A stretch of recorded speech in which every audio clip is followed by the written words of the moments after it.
Hi friends, இன்றைக்கி சேமியாவை வச்சு இடியாப்ப ஸ்டைலில் செஞ்சு பார்க்கலாம். நான் 2 பாக்கெட் சேமியா எடுத்துருக்கிறேன்.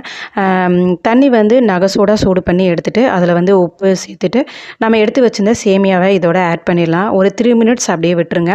அப்புறமா தண்ணி வடிகிற பாத்திரத்தில் அந்த சேமியாவை எடுத்து வச்சுருங்க. இன்னொரு பக்கம் வந்து இட்லி கொப்பை தண்ணி சூடானதும் இட்லி துணியை தண்ணியில் நனைக்காமல் நம்ம எடுத்து வச்சிருந்த அந்த சேமியாவை வந்து ஒரு 10 மினிட்ஸ் வேக வச்சு எடுத்துக்கலாம்.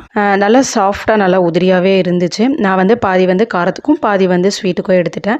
காரத்துக்கு வந்து ஒரு கடாயில் எண்ணெய் ஊற்றி கடுகு பொரிஞ்சதும் கடலைப்பருப்பு, கட் பண்ணி வச்சுருந்த வெங்காயம், பச்சை மிளகாய், கருவேப்பிலை சேர்த்துட்டு அதோட வந்து ஒரு சின்ன சைஸ் தக்காளியும் சேர்த்துட்டேன்.